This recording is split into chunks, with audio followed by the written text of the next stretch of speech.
मुख्यमंत्री डॉक्टर मोहन यादव ने कहा कि मुझे ये कहते हुए खुशी हो रही है कि हम अपने राज्य में दूध उत्पादन के लिए तेजी से काम कर रहे हैं।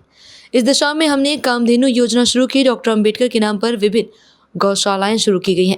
सरकार ने दुधारू पशुओं को बढ़ावा देने के लिए अनुदान शुरू किया। सभी लोग राज्य की आर्थिक स्थिति को मजबूत करने का प्रयास कर रहे हैं और हम इस दिशा में लगातार काम कर रहे हैं। कल ही हमने कैबिनेट के माध्यम से कृषि की बेहतरी को लेकर किसान आधारित नीति की घोषणा की है। मुझे ये कहते हुए भी आनंद है कि हमने अपने राज्य के अंदर दूध उत्पादन को लेकर जो काम कर रहे हैं और ख़ास करके हर गांव, गली, मोहल्ले स्थानों पर दूध के उत्पादन को बढ़ावा देते हुए भगवान कृष्ण के काल को पुनर्स्थापित करने के लिए हम लोग काम कर रहे हैं। आइए हम सब किसानों की बेहतरी के लिए, गरीब आदमी को रोज़गार के लिए, पोषित कुपोषित इन व्यवस्थाओं से अलग हट करके हर घर में अगर दूध मिलता है तो ज़िंदगी अपने आप बदलती है।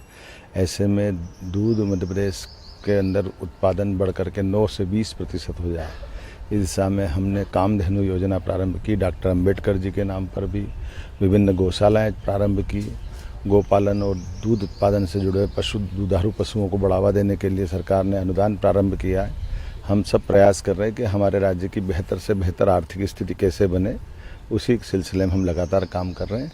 कल ही मध्य प्रदेश सरकार की कैबिनेट से हमने कृषि, खासकर किसान आधारित नीति का अनाउंसमेंट किया है। हमने ये चारों चैप्टर एक तरह से यशस्वी प्रधानमंत्री की भावना के अनुसार पुनर्स्थापित करने का प्रयास किया। किसानों की आय बढ़ाने के लिए पशुपालन, कृषि उत्पादन, कृषि के प्रसंस्करण की इकाइयाँ, औद्योगिक इकाइयाँ, मत्स्य पालन, सभी प्रकार के क्षेत्रों से किसानों की आय कैसे बढ़ सकती है।